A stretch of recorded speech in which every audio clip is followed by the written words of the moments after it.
večer iz prekrasnega okolja gradu Strmol v občini Rogatec in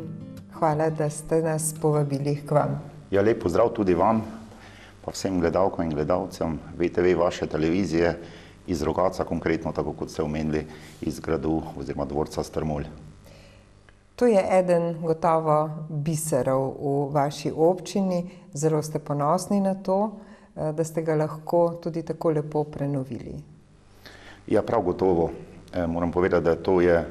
pravzaprav kar dokaj dolga obsežna zgodba. Začela se je takoj z nastankom občine Rogatec leta 1996, grad je propadal, dejansko bil je v nekem stanju ruševin in skozi obdobje prvih 8 let delovanja občine Rogatec smo ga tudi obnavljali, celotno to obdobje, predvsem ta osrednji centralni del in leta 2003 svečano tudi predali svojemu namenu, če lahko tako rečem. No, kasneje smo še določene posege izvajali v notranjščini, kar je bilo potrebno še postoriti. 2-3 leti nazaj pa smo dejansko komplet zaključili z obnovo, če lahko tako rečem, na vzhodnem in zahodnem krilu, kjer imamo tako imenovani rokodelski center. To je pravzaprav še bila pol pika na i glede obnove dvorca Strmol, tako da grad danes živi, to je zelo pomembno. Imamo kar precej vsebin tukaj, se pravi, da ljudje si ne pridejo samo dvorec pogledati, ampak lahko sodelujejo v različnih programih, delavnicah, ki se tukaj izvajajo in to je tisto najbolj pomembno, kdo pravzaprav tudi obiskovalce pritegne. Tu in tam ste rekli, kakšna pomembna pogodba se na teh prečudovitih stolih, pohištvu podpiše. A je to pohištvo nekako še spadalo v dvorec? Ste ga uspeli restaurirati ali ste tako lepo poiskali nekaj, kar sodi zraven? Ja, moram povedati, da kar se pa tiče opreme pohištva, to je pa dokaj žalostna zgodba, dejansko ni bilo nič. Vse tisto, kar je pravzaprav, vsaj tako menijo tisti, ki so zgodovinsko poznajo, tudi bi rekel ta objekt in tako dalje, kaj vse se tu, kar se tiče notranjščine ali pa tako kot sem omenil pohištva in ostalih elementov nahajalo, vse to je bilo dejansko v teh desetletjih, če rečem v zadnjih desetletjih, to je bilo uničeno, ne? Nažalost je tudi dvorec Strmol pač doživljal zgodovino po drugi svetovni vojni, tako kot številni gradovi v Sloveniji, ki so skratka nekako dobili svoj namen nekih socialnih stanovanj, če lahko tako rečem, pa še kakšnih drugih zadev, kjer so določene socialne probleme reševali. Prebivali so ljudje, ki dejansko, samo da povem primer tukaj, od takrat, ko se pravi malo pred tem, ko je občina nastala, pa tudi v tisti fazi, ko smo že mi dejansko tu nekaj delali, so še bili nekateri tukaj, ampak pred tem, ko sem poslušal zgodbe, da dejansko po zimi so kurili z, če lahko rečem, z strešno konstrukcijo enega dela, ker ni bilo nobenega, tu je bil en čudoviti mozaik, parket v tej veliki dvorani, tudi to se je dejansko skurilo, kar dokaj žalostna zgodba je glede tega. Tako da dejansko mi smo po obnovi gradu poskušali tudi določene sobane ali sobe ali te prostore tudi nekako opremiti in to nam dejansko uspeva, seveda pod nadzorom Zavoda za spomeniško varstvo, kjer vsako leto določena finančna sredstva namenimo tudi za to in dejansko se takrat nabavi ali kupi določeni del pohištva, ki je primeren glede na zgodovinsko vrednost gradu ali obdobje, v katerem je grad bil prepoznan, tako da to pač delamo v skladu z tem, kar nam dejansko narekuje tudi ta spomeniško-varstvena služba in mi se tudi tega držimo. Tako da smo nekatere prostore res že opremili. Imamo tudi, to spominsko sobo pisatelja, pesnika Hohmana, ki je Rogačan, tako da tudi, smo imeli kar dosti sreče tudi, da smo dejansko konkretno ta primer, en prostor čudovito opremili z vsebino in pravzaprav dodali še neko dodano vrednost, s katero se lahko dejansko zraven vsega ostalega, kar imamo tudi tukaj sedaj v gradu, tudi ponašamo. Kar precej evropskih sredstev ste pridobili za rekonstrukcijo, seveda ste morali dodati nekaj tudi iz občinskega proračuna. Ja, gledajte, če pogledamo zgodovino poteka te investicije urejanja dvorca Strmol, moram povedati, da smo dejansko od leta 1996 v obdobju 8 let bili v tako imenovanem v programu kulturnega tolarja in skratka od Ministrstva za kulturo smo vsako leto prejeli finančna sredstva za gradbena dela, seveda v nekem razrezu sofinanciran tudi strani občine, za restavratorska dela je ministrstvo zagotovilo denar, tako da moram povedati, da brez pomoči države takrat oziroma večji del sredstva, ki je država namenila, tega sigurno ne bi mogli, se pravi, vsa ta dela postoriti. Imeli smo pa to srečo na eni strani, da smo mi bili lastniki gradu, to pomeni, da ni bilo težav glede lastništva, po drugi strani smo pa bili tako vztrajni ali trmasti, če lahko tako rečem, da smo skratka želeli, da moramo ta grad obnoviti. In po letu 2003, to, kar je bilo pa, se pravi, nekaj let nazaj postorjeno, še v tem delu, tu so pa res bila že evropska sredstva in seveda tudi z deležem občine Rogatec. Tako, če nek razrez naredim glede vsa finančna sredstva, ki so se vlagala v obnovo dvorca, polje sigurno najmanj 80% so bila sredstva iz državnega in evropskega proračuna, ostalo pač kot sofinancier občina Rogatec. Zelo pomembno je pa tudi to omeniti, da smo mi pri obnovi gradu pridobili 2 soinvestitorja. Veste, takrat še ni veljal zakon o javnem in zasebnem partnerstvu in smo brez problema to zadevo rešili. Danes, ko zakon velja, težko verjetno zelo velika, mala možnost je, da se taki projekti izpeljejo. Mi smo takrat pridobili 2 soinvestitorja, se pravi za prvo nadstropje, kjer je grajska restauracija, pa za drugi pomemben projekt, se pravi ta grajska vinoteka, pogodbe sklenili z soinvestitorji, tako da takrat je bilo to dokaj enostavno in se je dalo vse dogovoriti. Danes pa vemo, kakšna je situacija glede tega, tako da sem tudi zelo vesel, da smo se znali tudi z domačini, z gospodarstveniki, turističnimi ponudniki tudi glede tega dogovoriti. In da so ljudje nekako prepoznali svojo možnost, svojo tržno nišo, ki jo ima tukaj v Rogatcu tudi muzej na prostem.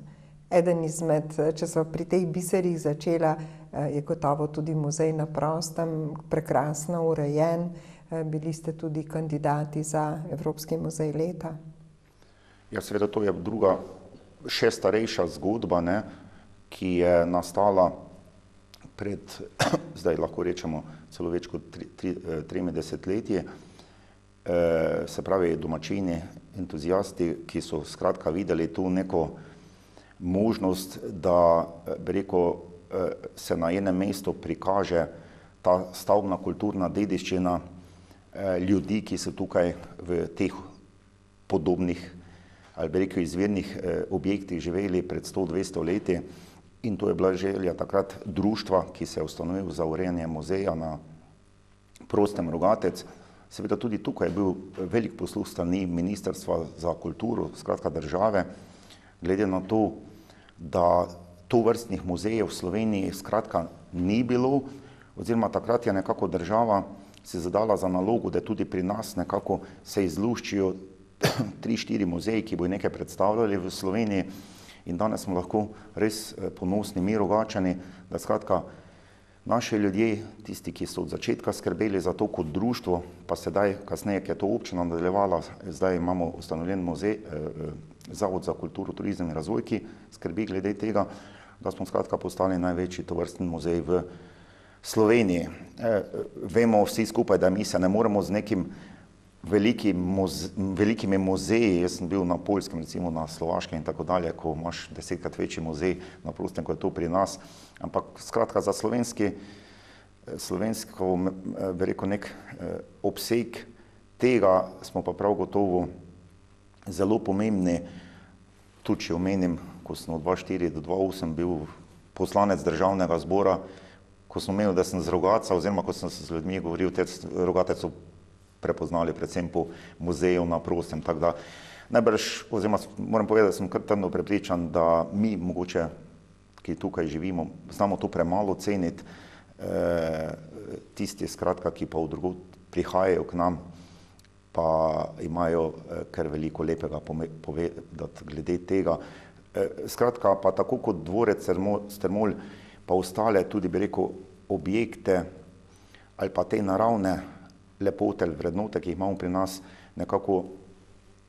poskušamo promovirati ali pa predstavljati vsem tistim, ki prihajajo k nam z dveh vidikov. Na eni strani je varovanje kulturne dediščine, kar je, bi rekel, osnovna naloga, tudi vsem nam ali pa strokovnim službam, ki skrbijo za to, se pravi, da smo mi kot Rogatec predvsem prepoznavni po bogati kulturni dediščini. Velikokrat tudi omenjam, glede ohranjanja teh objektov, prav gotovo smo vodilna občina v Sloveniji na prebivalca, če lahko tako rečem, koliko smo tudi finančnih sredstev vložili v to, na eni strani občina, na drugi strani, kot sem že prej omenil, država oziroma tudi Evropska unija. Skratka, to je en tisti segment, ki skratka je naša naloga vseh nas, ki moramo skrbeti za to, da bomo to ohranili, se skratka tudi za naše zanamce, na drugi strani pa da poskušamo biti čim bolj inovativni, čim bolj prodorni z vidika promocije, to pa pomeni, da privabiti čim več ljudi k nam, da skratka znamo to tudi tržiti, to pa bi rekel ta ekonomski vidik, katerega skratka je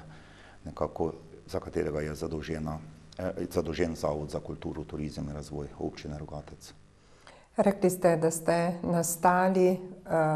takrat leta 1994, kot ena izmed 5 občin ste se razdružili in zdi se mi, da je Rogatec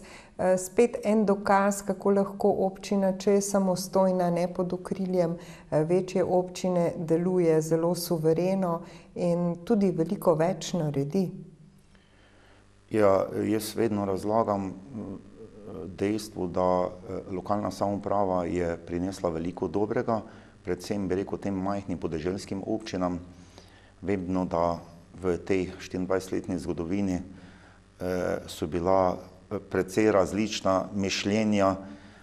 če se govorim o neki politiki na državnem nivoju, ali nam je občin toliko potrebno ali ni in tako dalje. Skratka, rezultati, bi rekel, neke smele odločitve, celotne reforme lokalne samouprave, ki se pa zgodila leta 1994, pa kažejo, da smo skratka,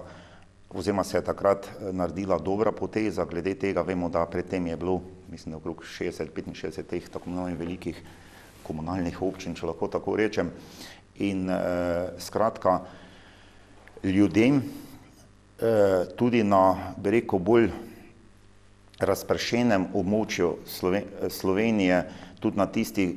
na tistih območjih zelo slabo razvitih, bi rekel, na tistih območjih, kjer so ljudje si želeli imeti večje pristojnosti ali pa večje možnosti odločanja, glede tega jim je bilo to z uvedbo lokalne samouprave tudi dano. In danes smo lahko ponosni na to, oziroma se lahko pohvalimo s tem, da so tudi te majhne, v katere se je veliko dvomilo, te občine ogromno postorile, skratka, ravno zaradi tega, ker so pa s tem dobile možnost, da same odločajo o svojem razvoju, o svojih strategijah, o svojih planih in tako dalje, in kje ni bilo, tako pod narekovajih, nekih političnih problemov, če lahko tako rečem, kar se tiče na eni strani, vemo, da od kraja so celo 2 organa bila v tistem prvem mandatu, župan na eni strani, na drugi občinski svet oziroma predsednik občinskega sveta, kar se kasneje dejansko ravno s tem, da bi še manj konfliktov bilo, tudi so se naredile spremembe. Tako da, kje je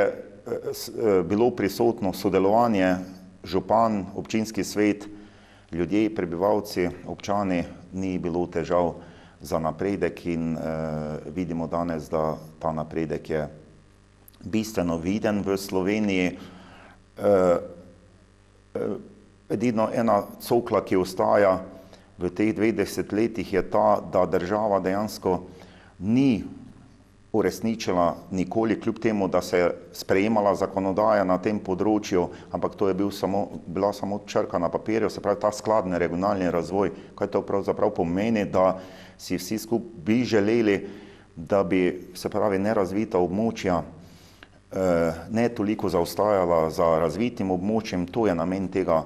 zakona o skladnem regionalnem razvoju, da bi še večji, bi rekel, nek finančni potencial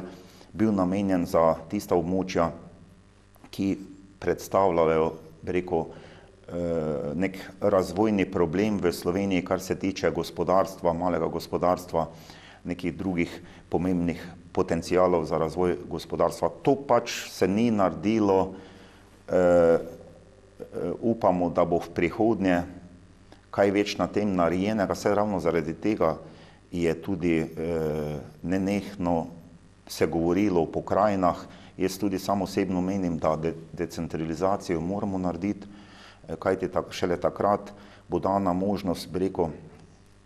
regijskega odločanja o določenih zadevah, pa da bojo regije razpolagale z finančnimi viri, ki so lahko,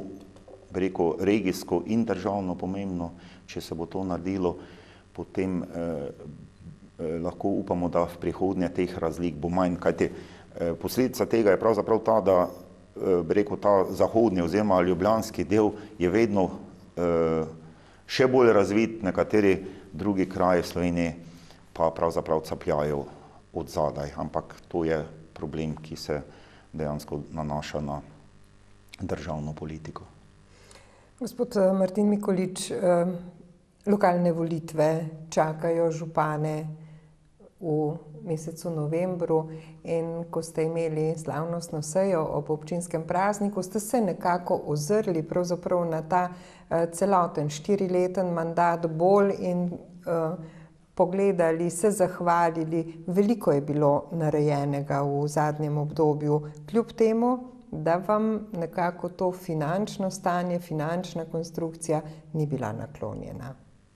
Ja, kar se tiče financiranja občin, moram povedati, da je to posebna zgodba. Sprejel se je novi zakon o financiranju občin leta 2007, tudi sam takrat sem v državnem zboru dokaj aktiven pri pravno, bi rekel,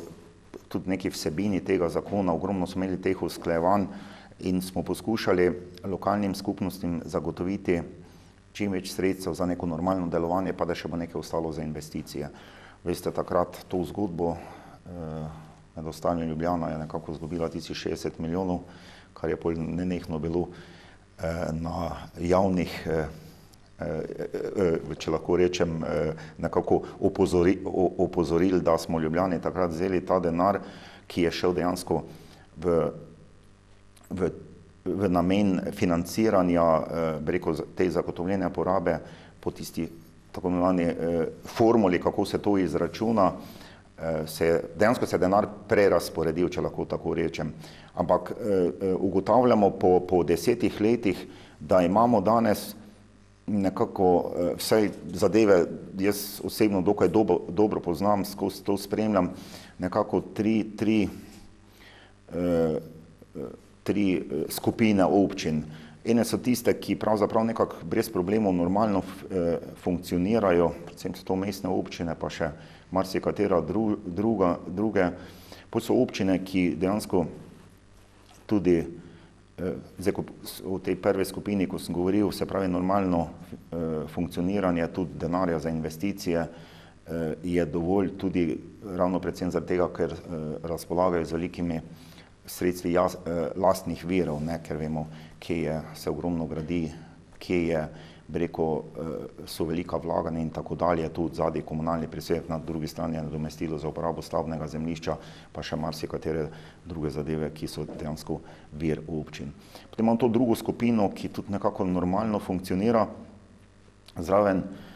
bi rekel, teh zakonsko obveznih nalog tudi določen denar še za investicije. Potem je pa ta tretja skupina občin, ki smo pa tudi mi, ki pa dejansko nekako smo tam nekje malo nad vodo, pa pod vodo, če se lahko malo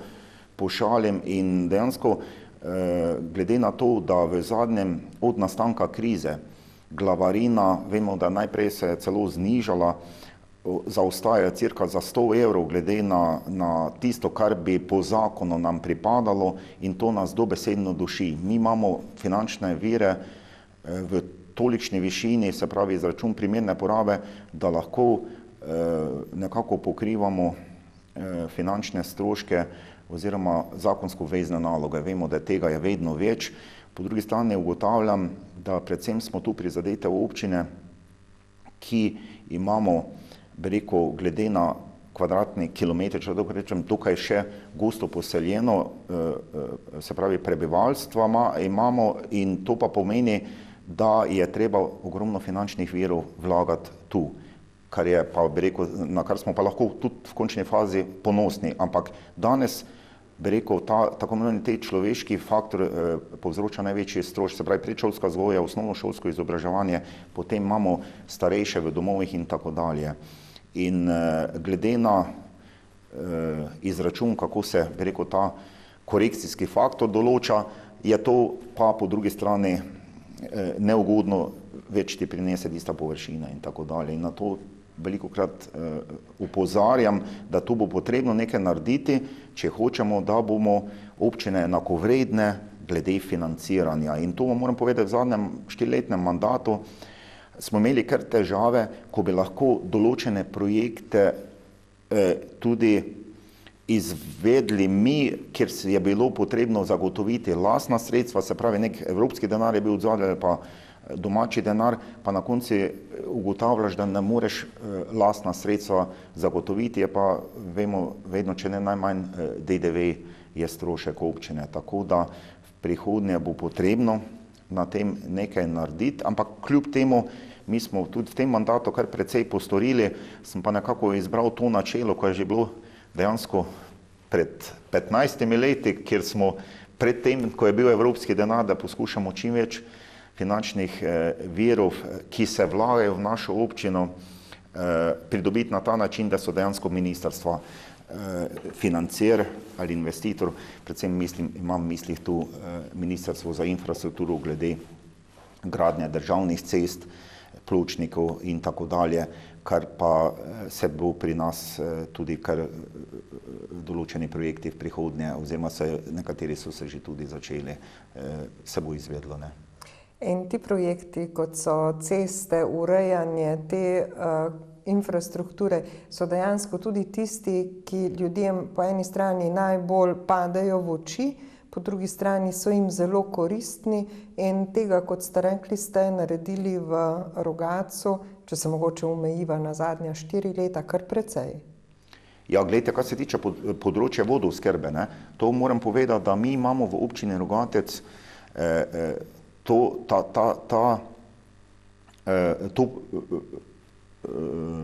ta segment nekako 100% pokrit, če lahko tako rečem. Pri nas je vodooskrba se reševala vsa ta leta in dejansko vsi naši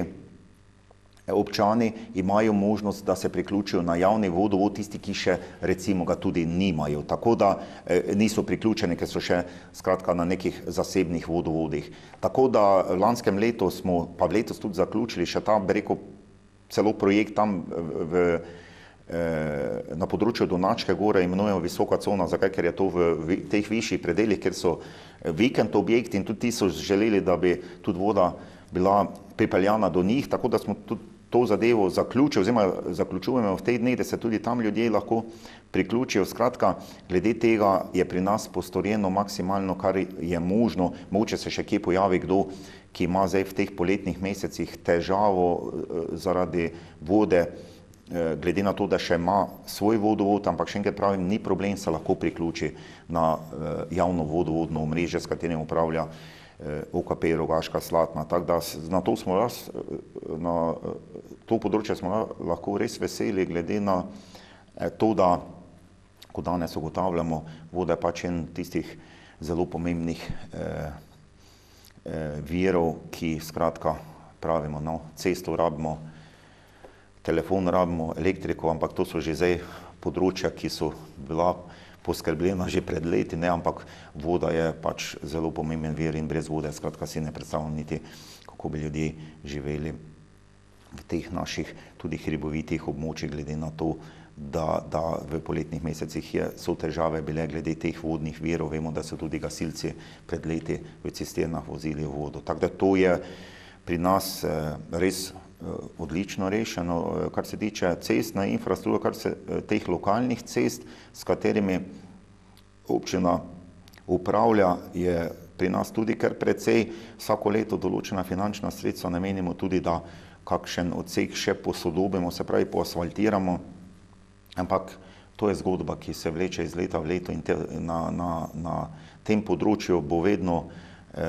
dovolj dela, skratka je pa cesta za občane zelo pomembna. Recimo, kar precej stvari ste nekako, tako kot ste rekli, delali z roko v roki z državo, z ministrstvi. Ko so recimo se predvsem te državne ceste urejale, ste potem vi pridodali verjetno kakšno razsvetljavo, kakšen pločnik, skratka tisto, kar gre pa iz lokalnega proračuna. Ja, moram povedati, preko ta nekako sporazumni projekt, se pravi na eni strani država, na drugi strani občina Rogatec, je bil urejanje, se pravi nove obvoznice Rogatec z krožiščem in tako dalje, kjer smo mi bili sofinancerji. No, potem se je uredil še v nadaljevanju Gorenja, se je uredil pločnik, javna razsvetljava, to je nekaj let tudi nazaj, kjer smo bili tudi sofinancerji. Glede letošnjega velikega projekta urejanje pločnika javne razsvetljave v Dobovcu, skratka tudi rekonstrukcijo glavne ceste, glede na to, da je to izven naselja, je Direkcija Republike Slovenije financer, tako da ta del financira država. Je pa res, da smo mi pred leti naročili že projekte, se pravi za izvedbo, ki jih je bilo potrebno novelirati, skratka tudi nove naročiti, tiste projekte smo mi financirali. Moram pa povedati, da sem pa res vesel, da nekako nam je uspelo, predvsem zaradi tega, kot sem prej razlagal, glede lastnih finančnih potencialov, koliko jih imaš, da bo ta projekt, ki se je skratka tudi pravzaprav lahko rečemo začel, financiralo Direkcija Republike Slovenije za ceste. Je pa glede na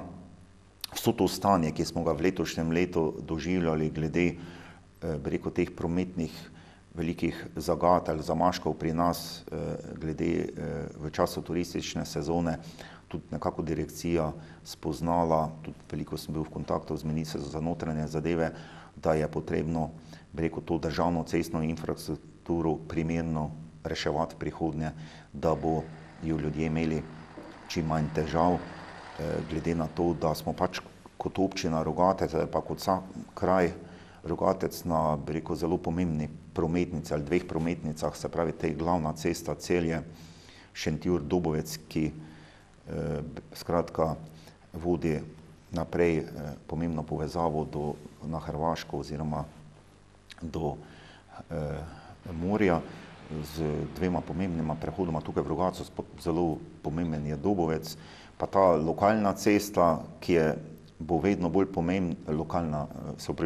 regionalna, ki bo vedno bolj pomembna od Podlehnika do Rogatca, glede na to, da bo tudi mejni prehod v Gruškovju še v prihodnje bolj obremenjen, glede na to, da bo tudi avtocesta zgrajena in vse ostalo. Tako da to so pač pomembne zadeve ali pa pomembni izzivi za prihodnje in ravno zaradi tega smo v zadnjem mesecu, dveh mesecih veliko sodelovali na reševanju teh zadev z Direkcijo Republike Slovenije za ceste, s katere strani je pa pravzaprav tudi bil nekako posluh, da je pa to potrebno v prihodnje urediti. V mislih imam tudi obvoznico Rogatec mimo Trškega jedra, ker na tem pa smo že kar dokaj intenzivno delali, v prihodnje še bo potrebno bolj. Ker ti poletni tedni so bili pa res zlasti ob koncih tedna nevzdržni, če tako rečete, a ne? Ja, moram tako odkrito povedati, da tisti, ki to ne vidi, skoraj ne more verjeti, kaj se je v teh poletnih mesecih med vikendom dogajalo pri nas, ko dejansko so kolone vozil proti mejnemu prehodu Rogatec, se pravi od Dobovca do Rogatca in Rogatca še naprej proti Žetalam pod Lehnico, še v dolžini kakšne 3 kilometre. In problem je nastal ta, da dejansko na te ceste so povezani naši ljudje. Skratka, on ne more priti domov po lokalni cesti, če ne bo prevozil najprej po teh državnih cestah. In to je res bilo obupno stanje. In nekako na osnovi, bi rekel, razgovorov, pa posluha tudi Ministrstva za notranje zadeve, pa generalne policijske uprave Slovenije, s kateri smo takrat nekako se skupaj sedli in dogovorili neke rešitve, da se pač malo zmanjšal promet, bi rekel, nekako bolj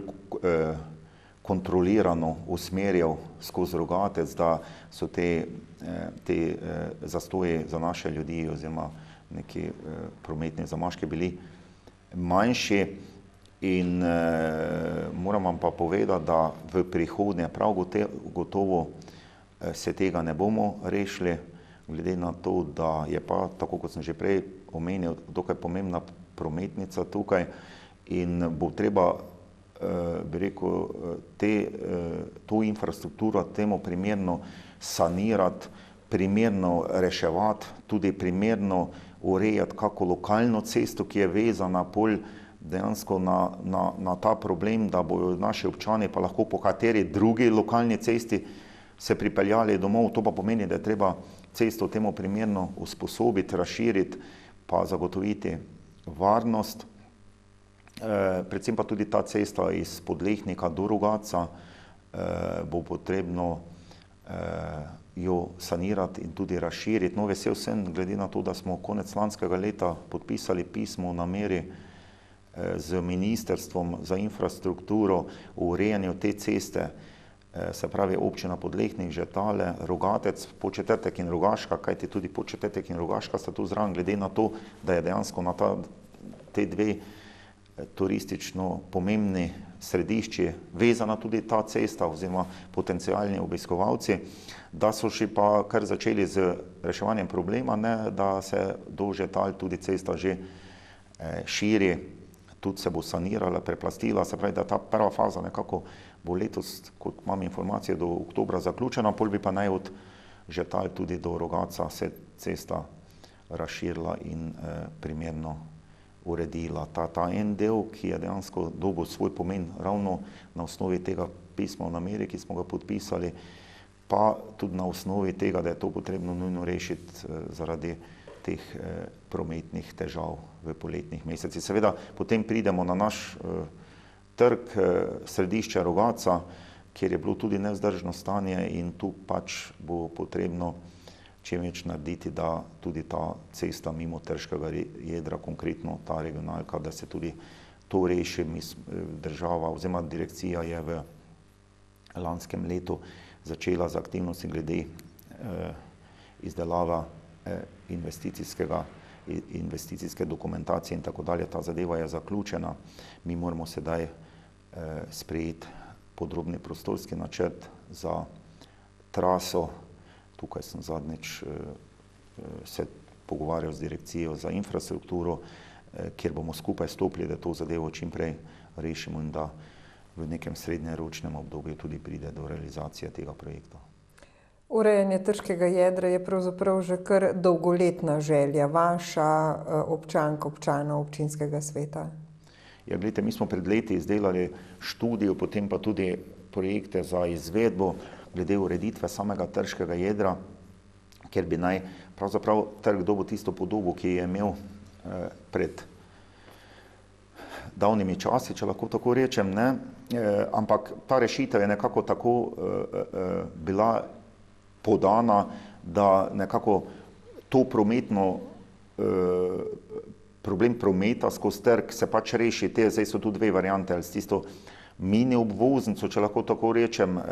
ali z nekimi lokalnimi obvozi trga, ali pa s to tako imenovano obvoznico, ki gre ob vodotok Draganja, to oziroma tukaj pod dvorcem Sermol. Glede na to, da je rešitev, da je potrebno nekih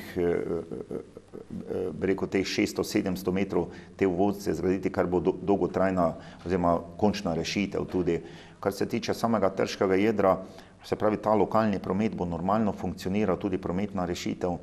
v trgu je podana, se pravi, da ljudje bodo normalno se vozili, tisti, ki tam živijo, tudi do svojih hiš z avtomobili, tako da tam se kaj bistveno ne spremeni, je pa res, da sam ta osrednji del bi se naj tlakoval s primernimi pohodnimi površinami pa povoznimi površinami in skratka v tem primeru bi lahko se v trgu izvajale tudi različne prireditve, kar pogrešamo, glede na to, da sedaj ne moreš trg kar tako zapreti, ne. Takrat bi bilo možno, da se tudi, bi rekel, izvajajo določene prireditve ob primernih dogodkih in to je en od, bi rekel, pomembnih potencialov za prihodnje. Je pa zadeva v tem, ko smo mi to dokumentacijo tudi pripravili, nekako smo tudi računali, kar bo treba tudi v prihodnje, na neki evropski denar, in jaz upam, glede na to, da je tega denarja za občine vedno manj oziroma nekim drugim področjem se daje večja prioriteta, kar skratka s temi tako imenovanimi mehkimi projekti lahko kandidiraš, konkretno z investicijami bolj težko, ampak upam, da v prihodnje bo tudi kak denar za to namenjen, da se bi tudi trg pričel urejati. Ko ste praznovali občinski praznik, pri vas je vedno prva sobota v mesecu septembru praznična. Ste omenili kar nekaj pridobitev, na katere ste ponosni. Med drugim tudi, da ste položili novo umetno travo na malo nogometnem igrišču pri osnovni šoli v Rogatcu. Zelo ste ponosni pravzaprav na te svoje športne objekte. Ja, to pa je res. Kar v zadnjih nekaj letih smo precej vlagali v športno infrastrukturo in jaz danes lahko predvsem tistega, ko zanima glede Rogatca,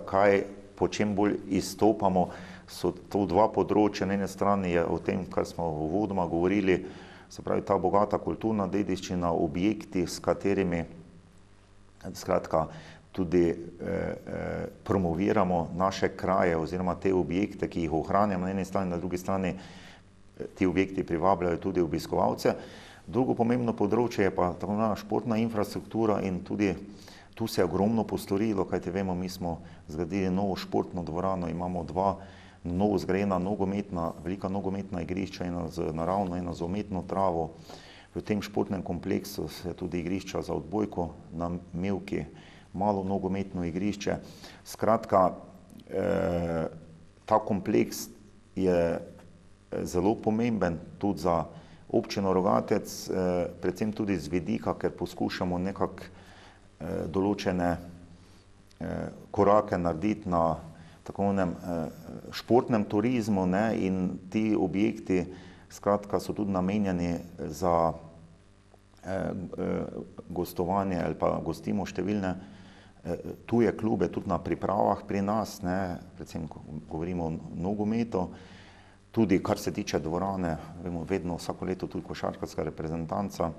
opravi določene priprave tudi tukaj pri nas v Rogatcu v dvorani, tako da s to športno infrastrukturo smo lahko, na to infrastrukturo smo lahko ponosni, ker lahko rečem, da imamo eno najsodobnejših infrastruktur v Savinjski regiji. Tudi tu se je vložilo kar precej finančnih virov, pa tudi tu smo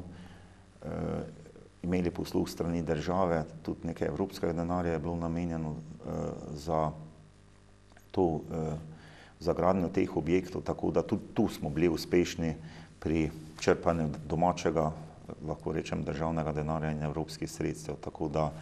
no, vsako leto pa še kaj na novo postorimo, tako smo v letošnjem letu malo nogometno igrišče na novo, na tem igrišču položili novo umetno travo. Veste, da lani smo kar pa nisem omenil, tudi zunanjo košarkarsko igrišče novo zgradili, tako da, še enkrat pravim, tudi občinski svet je imel posluh, ima posluh za to področje in če se znamo dogovoriti med sabo, komu dati prioriteto, kam vlaga denar, je tudi menim, da je pravzaprav denar bil pravilno naložen. Ko smo se pred 2 letoma, pred 3 leti pogovarjali, ste rekli, da si nekako v ta podroben prostorski občinski načrt želite umestiti tudi nekako infrastrukturo, torej kakšne prenočitvene zmožnosti, sposobnosti za vse te športnike, ki prihajajo, lahko jim ponudite športno infrastrukturo, nastanitve pa ne. Ja, zdaj, tako kot smo pred leti, skratka, kot smo leta 2014 sprejemali občinski prostorski načrt, smo na področju, na območju, se pravi tega športnega kompleksa v nadaljevanju na tem območju namenili območje za tako imenovane nočitvene kapacitete oziroma za neke nastanitvene kapacitete. Mi bi mogli sedaj sprejeti tako imenovani občinski podrobni prostorski načrt za to območje, in to bo potrebno v prihodnje narediti, predvsem pa pripeljati kakega investitorja, da bi bil pripravljen vlagati v to infrastrukturo pri nas. Ker vsi skupaj ugotavljamo, da to bi bilo smelo oziroma pametna odločitev, nekako glede na to, da razpolagamo z primerno infrastrukturo za izvajanje različnih tekmovanj, treningov in tako dalje. In nočitve so v Rogaški Slatini, mi sicer z temi hoteli v Rogaški zelo dobro sodelujemo in ravno na osnovi teh dobrih sodelovanj se pač določeni projekti, če lahko tako rečem, kar se tiče nekih priprav, tudi izvedejo, se pravi na enem delu v Rogaški Slatini so nočitve, pri nas pa na razpolago igrišča, tako da to nekako funkcionira, seveda bi še pa bili bolj zadovoljni, če bi tudi sami razpolagali z primerno infrastrukturo, da bi ti ljudje tudi pri nas lahko bivali. In to je en od pomembnih izzivov za prihodnje. Koliko pa si prebivalke in prebivalci s turizmom in s temi dejavnostmi v občini Rogatec služijo kruh ali drugače? Kaj je tista primarna dejavnost, ki daje zaslužek? Ja, kar se tiče bi rekel, te turistične ponudbe, ki jo dejansko mi nudimo v Rogatcu, moram povedati, da so vključena v ta del tudi določene ljudje, tudi določena društva. Seveda, tu je, vsaj po mojem, kar precej velik potencial tudi za prihodnje. V končni fazi, če gledam en zavod za kulturo, turizem in razvoj, ki ima določen kader, da vse te aktivnosti, naloge tudi izvaja, zraven ljudi, ki so tam redno zaposleni. Zraven tega, vemo, v poletnih mesecih, ko tudi imamo na dan, se je zgodilo po 10 avtobusov obiska, ko dejansko določene ljudi nekako prek na eni strani študentskega servisa ali pa pogodbeno rabimo, tako da so nekako vključeni v te aktivnosti, v izvajanja del, tako da tu je velik potencial tudi za prihodnje, skratka, da bi Rogačani lahko tudi, bi rekel, na eni strani ali imeli službo ali kako drugače bili vključeni v bi rekel, ta gospodarsko-turistični ciklus izvajanja ali pa promoviranja občine Rogatec na eni strani. Na drugi strani, kar se tiče ostalih potencialov gospodarskih, ki je pri nas, zdaj kljub tej krizi, ki je nastala pred leti, nekih bistvenih sprememb pri nas ni bilo. Imamo kar precej dobrih podjetnikov, obrtnikov, ki zaposlujejo ljudi. Veliko je tudi, kar precej je teh gostinskih objektov tudi pri nas. Na drugi strani so zelo, pravzaprav najpomembnejši proizvodni obrat Gorenje, ki pa vemo, da v tem letu določene, bi rekel, strukturne, lastniške spremembe, ki so nastale, prav gotovo bodo na drugi strani tudi pomembno vplivali na bodočnost našega obrata tudi tukaj v Rogatcu, ampak zaenkrat nekih sprememb naj ne bi bilo, tako da, kar se tiče potencijala pri nas subjektov, ki dajejo delovna mesta ali pa stanje, je takšno, da pravzaprav nekih bistvenih sprememb v zadnjem obdobju ni. Smo pa lahko veseli, da vsako leto še kak objekt se zraven dogradi, zgradi, tako da mi imamo tudi tako imenovane obrtno-podjetniške cone, kjer so tudi, skratka, je občina pred leti poskrbela za infrastrukturo, se pravi to komunalno infrastrukturo, tako da te zadeve pri nas so dokaj urejene in ni problema glede na nove potencijale, predvsem z vidika, da imamo to veliko cono v Rogatcu, še tako imenovano bivšo straženo skladišče, kjer je lastnik Abanka, kjer sem pa tudi v zadnjem obdobju spet vodimo neke razgovore, kako pripeljati kakega pomembnega investitorja k nam. Občina Rogatec ima več področij, več krajevnih skupnosti, več naselij, pravzaprav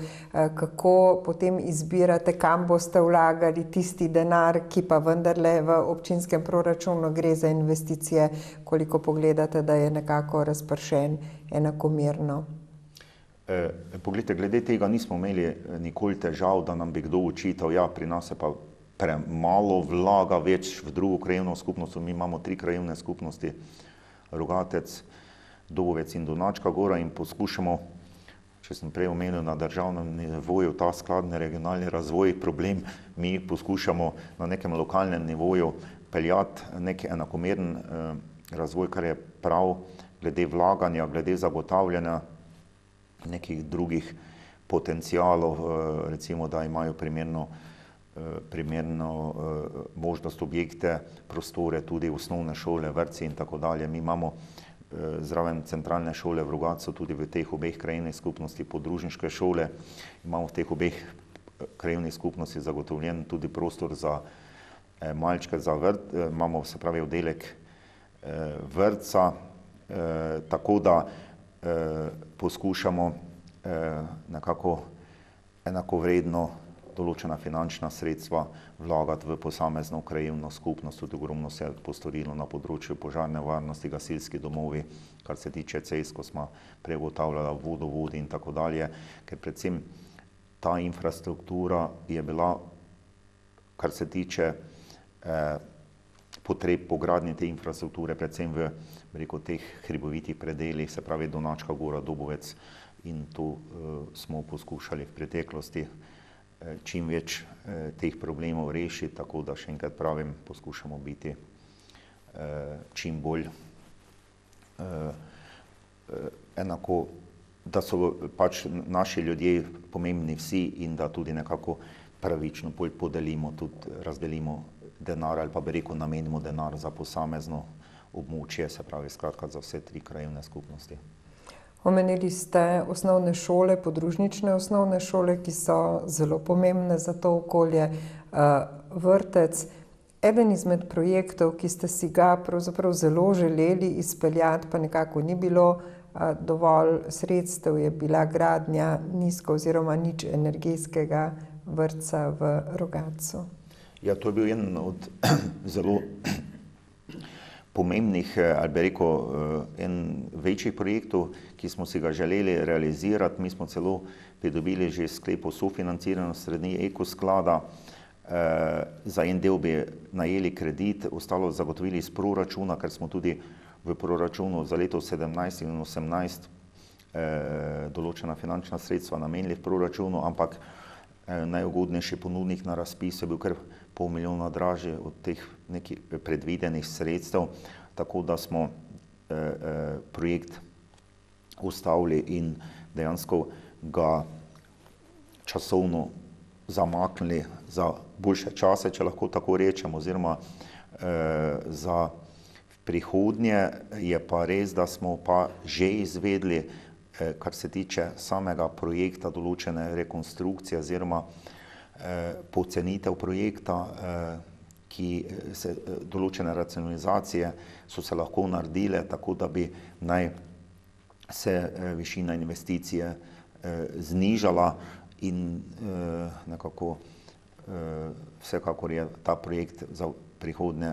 mislim, najbolj aktualnih, kajti vrtec prav gotovo bi bilo pametno, da se zgradi pri osnovni šoli Rogatec, tako kot je bil planiran že takrat, ko se je osnovna šola gradila, in jaz sem tudi prepričan, da ta vrtec v bližnji prihodnosti v Rogatci tudi bo. Kaj je tisto, recimo, kar je zdajle najbolj pereče, če odmisliva vrtec v tem trenutku v občini Rogatec? Glejte, mene se zdi najbolj pomembne zadeve za prihodnje, zraven tega vrtca, če ga zdaj odmislimo, če smo že glede tega rekla, prav gotovo reševanje te državne prometne infrastrukture, kot sem prej govorila, se pravi, nujno je potrebno razbremeniti trško jedro, se pravi promet speljati mimo trga. Potem so še neke druge pomembne zadeve v prihodnje oziroma želje, to tisto, kar smo že v tem mandatu nekako se pogovarjali. Moram povedati, da gasilci Prostovoljnega gasilskega društva Rogatec bi želeli nov gasilski dom, glede na stanje obstoječega, ki je na vhodu v trg, glede same lokacije, pa glede na to, da je v stanju, ki skratka zahteva neko rekonstrukcijo, če lahko tako rečem, ampak ker tam ni možnost širitve, je dejansko bilo kar precej govora o tem. To je en pomemben izziv za prihodnje. Seveda vse je odvisno od tega, kar nenehno opozarjam, višine financiranja občin, konkretno občine Rogatec, izzivov na drugih področjih, prav gotovo je tudi v prihodnje še. Pomembno je predvsem to, da se lotiš neke zadeve, ki je pomembna za ljudi, ki tukaj živijo, skratka za vse ljudi, tako da, kar se tiče teh družbenih dejavnosti, predšolska vzgoja, osnovnošolsko izobraževanje, to mora biti, bi rekel, na nekem nivoju, na neki kvaliteti, kar se zdaj govorimo o tistem, za kar je zadolžena občina, skratka za infrastrukturo, nudena tem našim najmlajšim ali pa tisti, ki osnovno šolo obiskujejo v nekem kvalitetnem nivoju, ne, in zato bo potrebno tudi v prihodnje skrbeti. Kar se tiče ostale infrastrukture, je še tudi marsikje kaj potrebno dodati, ampak tako kot sem rekel, za nas prihodnje prav gotovo največji izziv reševanja prometnih problemov v občini Rogatec. Ko smo skupaj z vami praznovali vaš občinski praznik, smo videli tudi recimo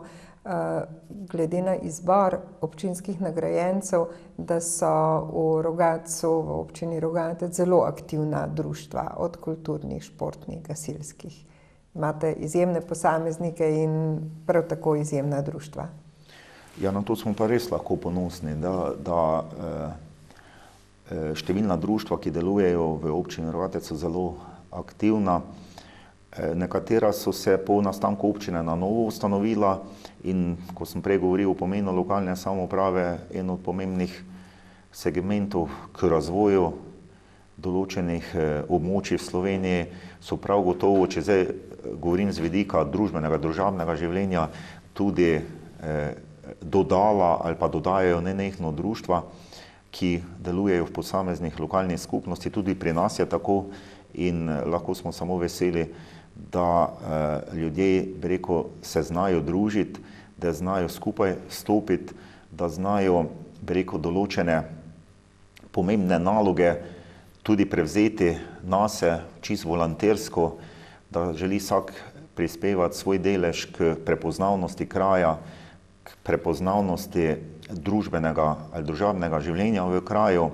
da znajo ohranjati, to je zelo pomembno, preko tako imenovano nesnovno kulturno dediščino, ko govorim o kulturnih društvih v različnih skupinah in tako dalje, ki skratka ohranjajo besede, knjižne vrednosti, skratka tisto, kar so naši predhodniki ustvarjali tukaj, da znajo to ohranjati z z nekim ljudskim petjem, če lahko tako rečem, z ljudskim izročilom za nas in za naše zanamce. Tako da na to smo lahko ponosni tudi pri nas v občini Rogatec, kjer še enkrat pravim, je zelo pomembna na eni strani kulturna dediščina. Druga številna društva, ki jih imamo, tokom celega leta prirejajo različne prireditve, sodelujejo na različnih prireditvah, sploh pa je to nekako prepoznavno v času občinskega praznovanja, kjer skratka tudi ta društva želijo čim bolj sodelovati v različnih programih in pravim v času, v obdobju občinskega praznika pa res še to bolj dejansko pride na površje in skratka jaz lahko se jim samo zahvalim. Gospod Mikolič, prvi mož občine Rogatec ste od njenega nastanka. To je najbrž po eni strani privilegij, kajti verjamem, da poznate skoraj vse, da veste čisto vse, kaj se dogaja. Po drugi strani zna biti pa to zelo naporno, ker tudi vas vsi poznajo, a ne? Ja, zdaj imate prav eno in drugo in se popolnoma s tem strinjam. Veste, tako 24 let biti župan, ti je že lahko dokaj naporno glede tega, da dejansko nenehno moraš skrbeti za vse ljudi, ki tukaj živijo, ne me zdaj narobe razumeti, ampak nekako predvsem v teh manjših občinah so ljudje bolj vezani na župana, se veste, v teh večjih občinah, velika občinska uprava, vsak je zadolžen za določeno področje. Pri nas je pač tak in mene to skratka nikoli ni motilo in pač tak človek tudi po naravi, kdo me pokliče, nikoli nisem rekel, tega pa ne moramo, tega pa nočem, pa tega ne bomo, tako sem prej omenil, naredili, ampak vedno sem poskušal zadeve peljati v tej smeri, da z nekim sodelovanjem se da vse rešiti. Ampak pa pride to tako daleč, da si vedno vsak dan prisoten na vseh področjih. In jaz se tega z te kože pač ne morem. In tako sem tudi, kot sem omenil, po naravi in za mene je čisto vsak občan enako vreden, enako pomemben, enako spoštovanje, tako kot čuti on do mene, tudi jaz do njega. Tako da v teh letih sem se ogromno naučil, ogromno izkušenj pridobil, pa tudi malo mi je zdravje načelo, tudi to vso ubilo delo in tako dalje, tako da je to kar dokaj naporna funkcija, glede na to, kako pa se to ceni na nekem nivoju države oziroma kako gledajo ljudje, tudi včasih na župana, pa vidimo, kakšno je pač mišljenje, tudi včasih nekaterih tistih, ki najbolj zadeve ne poznajo. In potem si je potrebno nekje oddahniti, zajeti sapo za nove izzive. Je to družina, je to vinograd? Ja, to pa zraven pač službe te, res je, tudi imam vinograd, tudi čebele imam. Tako da je tudi, bi rekel, popoldan, zdaj, koliko je na razpolago, kateri dan, ali pa sobota. Velikokrat, veste, tudi sobota je kot nek delavnik, sploh po tistem popoldnevnem času, ko so različne prireditve, moraš se povsod biti. Predvsem smo zelo obremenjeni v tistih spomladanskih sobotah, nedeljah, celo petkih, ko so različni občni zbori številnih društev, ki jih imamo, kot sem prej omenil, smo ponosni na njih, ampak moraš tudi tam biti prisoten. Tako da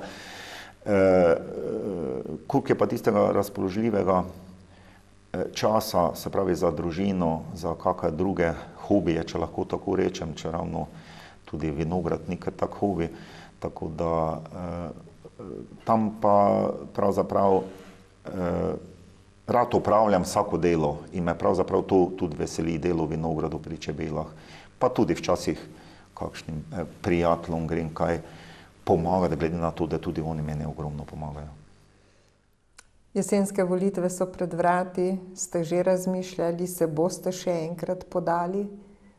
na volitve kot kandidat za župana? Veste, moram povedati, da imam v teh tednih, dnevih kar velike težave, glede na to, da nekako sem zadeve razmišljal v tej smeri, predvsem pred meseci, veste, sem kandidiral v državni zbor, celo sem bil 10 dni v državnem zboru in potem sem na osnovi glasov iz tujine izpal iz državnega zbora, da bi dejansko to funkcijo mogel nekako zaključiti, predvsem ravno zaradi tega, ker 24 let je pa res dolga zgodba. Ampak zdaj imam težave to, da mi stranka, veste, da sem rekel tudi kot v politični stranki Nove Slovenije zelo aktiven, rekel neke pomembne funkcije tudi upravljam, tudi tu v samem Rogatcu, ko imamo dokaj aktivni občinski odbor in dejansko pritiskajo na mene, da bi ponovno kandidiral, dokončno se še nisem odločil.